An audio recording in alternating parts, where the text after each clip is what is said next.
Hello guys, അപ്പോൾ delivery കഴിഞ്ഞിട്ട് first ആയിട്ട് എൻ്റെ സ്വത്തുമണീനെ ഇതാ പുറത്ത് കൊണ്ടുവരാൻ കേട്ടോ. അപ്പോൾ എല്ലാവരും കാണുന്ന ഒരു സീനാണ്. ഇതാ ഫസ്റ്റത്തെ ദിവസം നമ്മളെടുത്ത വീഡിയോ കണ്ടത് സ്വത്തുമണിനെ പുറത്ത് കൊണ്ടുവന്നിട്ട് പിന്നെ അത് ഗൈസ് നമ്മൾ വീട്ടിൽ വന്നിട്ട് എടുത്താണ്.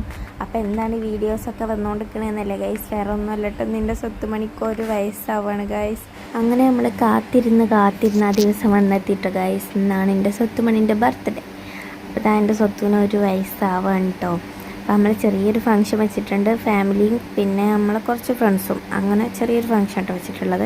സ്വത്തുമണി ലൈഫിൽ വന്നതിന് ശേഷം കേട്ടോ സത്യം പറഞ്ഞാൽ ഞങ്ങളെല്ലാവരും ഹാപ്പി ആയത്. കാരണം ഒരു 3-4 വർഷങ്ങൾക്ക് ശേഷമാണ് നമ്മളെ ഫാമിലിയിൽ ഒരു ചെറിയ ബേബി ഉണ്ടാവുന്നത്.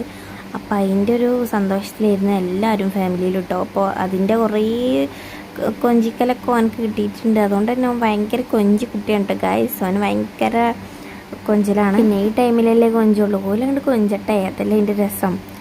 അപ്പോൾ ഞങ്ങൾ ഭയങ്കര ഹാപ്പിയാണ് കേട്ടോ. ഓനൊരു വയസ്സാവണേൽ നമ്മൾ ഇതിൻ്റെ അടുക്കുള്ള എല്ലാ പരിപാടിക്കും ആഘോഷിച്ചിട്ടുണ്ട് കേട്ടോ. അതായത് 6 മന്ത് ഉണ്ടാക്കിയിട്ടുണ്ടായിരുന്നു, പിന്നെ അതാ ന്യൂ ഇയറിന്, അങ്ങനെ എല്ലാ പരിപാടിയും ഏകദേശം നമ്മളെ കൊണ്ട് പറ്റുന്ന പോലെയൊക്കെ നമ്മൾ സെറ്റാക്കിയിട്ടുണ്ടായിരുന്നു.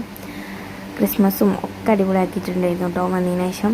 പിന്നെ സ്വത്തുമണിക്ക് ഏറ്റവും ഇഷ്ടമുള്ള കാര്യം യാത്ര ചെയ്യാൻ കേട്ടോ. വണ്ടിയിൽ ഇങ്ങനെ പോണതാണ് അവനക്ക് ഏറ്റവും ഇഷ്ടമുള്ളൊരു കാര്യം. അപ്പോൾ നമ്മൾ അധിക ടൈമും ഓനെ പുറത്ത് കൊണ്ടുപോകലാണ് കൂടുതലുള്ളത് കേട്ടോ.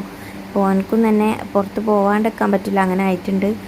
പിന്നെ എടുത്ത് പറയേണ്ട ഒരു കാര്യം ഗൈസ്, എത്ര പെട്ടെന്ന് അറിയോ 1 ഇയറൊക്കെ കടന്നു പോയത്. നമ്മൾ വിചാരിച്ച പോലെയല്ല കേട്ടോ, പെട്ടെന്ന് ടൈം കടന്നു പോയി.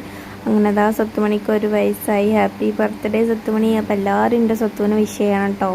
അപ്പോൾ അതാ ഇതുവരെ കുഴപ്പങ്ങളൊന്നും ഇല്ലാണ്ട് കടന്നു പോയി, അൽഹംദുലില്ലാ റാഹത്താണ്. അപ്പോൾ ഇനി അങ്ങോട്ടുള്ള വർഷങ്ങൾ ഇതുപോലെ ഹാപ്പി ആയിട്ട് കടന്നു പോകാൻ പറ്റട്ടെ ഇൻഷാ അല്ലാഹ്.